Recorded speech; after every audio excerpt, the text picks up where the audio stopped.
So today we actually have some good news that could potentially be false. We actually have some warnings from CEOs and a statement from the U.S. Treasury Secretary. I want to give you all this information, but first I want to say one thing and give you this quick little warning. Never believe what you first read. Never believe it. Okay? I say this because many people, politicians, lawmakers, the president, it doesn't matter. They will put out a statement to try to get you to believe what they are saying. But there's more that is going on in the back that you need to be well aware of.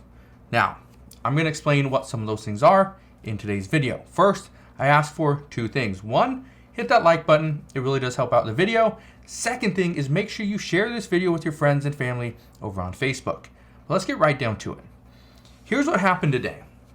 Today, the Treasury Secretary, Janet Yellen, she had this to say. She says, and I quote, "You don't have a recession when U.S. unemployment is at a 53-year low." But is that true? Well, here's what we know. According to reports in the past, economists have said that we would not dip into a recession in Q1 or Q2 of 2023. That was never what they said. What they said was, and this is now what economists are reporting as well, is most expected the U.S. would dip into a recession in the second half of 2023, not the first half. That means Q2 or Q3 and Q4. But again, we still have the chance that this does happen. And again, could it happen when unemployment is at a 53-year low or potentially even lower? And the answer is yes. We could still dip into a recession. And I want to explain why. According to multiple reports, the U.S. consumer is not spending as much money as we used to. Okay? We are trying to save more money. Do you know what happens when we save money? It means it doesn't get distributed around the economy. It doesn't go to business and to the service provider and the CEOs and the employees. It doesn't. You save it, you put it in the bank or you put it into an investment. It sits there and it does nothing. It may grow, but it does nothing as far as helping us get out of a recession. We are just saving money. We're parking it. Guess what? That doesn't help.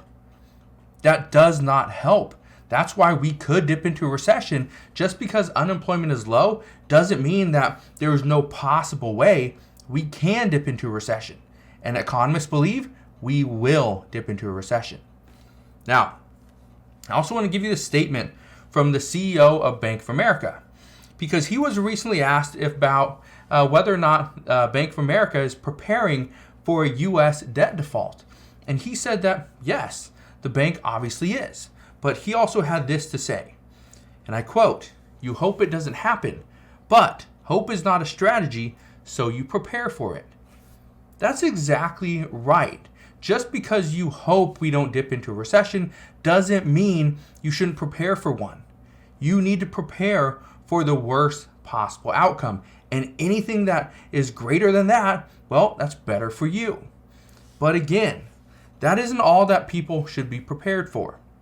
Because just recently, the U.S. General stated that we should be prepared for warlike tensions between the U.S. and China within the next few years, and we need to take that warning seriously.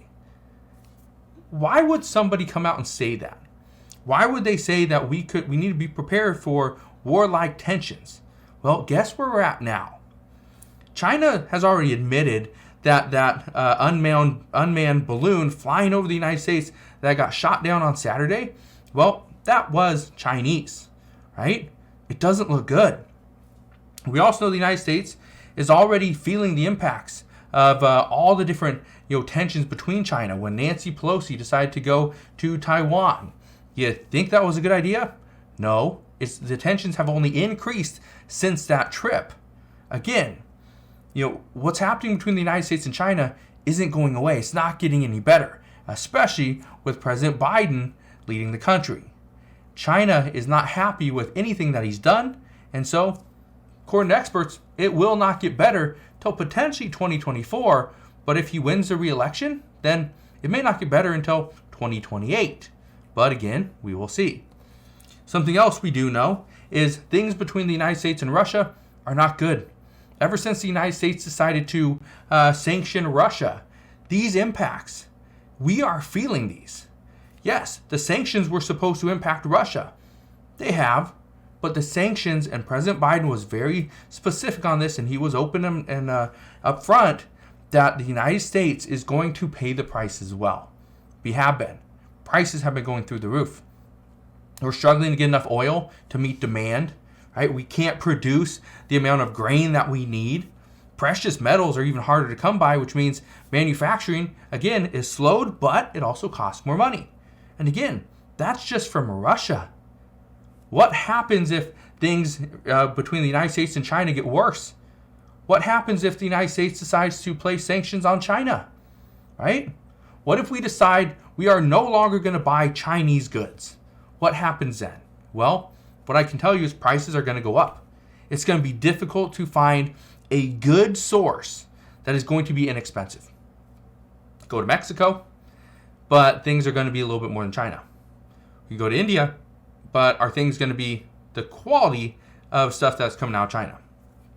Now, I'm not saying Chinese products are the best quality in the world, because they're definitely not, but they're cheaply made. We get them here to the United States, and we can use them, right? They're going to break, but we know that. That's kind of what we pay for.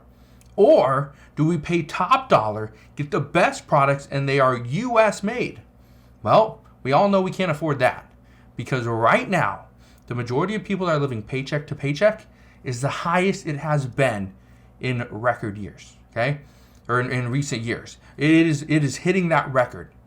Now, what is tough with this is that people are not making more money. We're not making more money. We are just deciding to spend less. Again, which goes back to what Treasury Secretary Janet Yellen said. We can't go into a recession, because you can't go into a recession when you have unemployment at a 53-year low. You can if we're not spending money. You can easily go into a recession. Here's the other thing.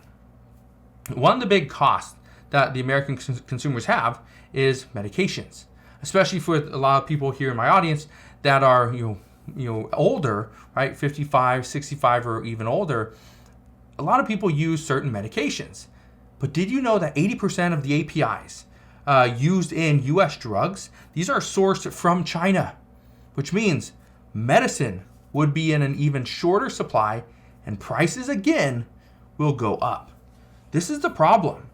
And right now, again, we are being told that there's no shortage of medicine, no shortage of food, right? That it's a good time to buy a house. Well, maybe not. It's a good time to invest into the stock market. Again, maybe not. Because many experts are telling us we are going to see another crash. It's going to be a double dip crash. So again, I just want to warn you and caution you. Right now that I give these economic updates, just understand that take what I tell you and go and do your own research as well, if you can. Okay? Now, I do a lot of research. I go and pull as many facts as I can, try to bring in all the information as possible, but never believe what you first read. Okay? Everything that I just told you, what I first read, Janet Yellen said, we cannot go into a recession when we have U.S. unemployment at a 53-year low. Well, when you just look at that headline, it's like, oh, that's great. Okay. That means it's a good thing. I can go spend money. I can invest in the stock market. I'm also going to go and buy a house. Well, maybe read a little bit more into that, because we can go into a recession. We can. We can struggle. The U.S. is not out of the woods yet. So that's just what I wanted to tell you. I know a lot of people are thinking it's a good time to start buying and investing and doing all these things. But again, just be ready, because there are a lot of warning signs out there. This right here might not be getting us out. This might be the start of another decline. So I will keep you updated on everything that's going on. Again, make sure you share this video with your friends and family as well. Also, click that like button, and I'll see you guys on the next one.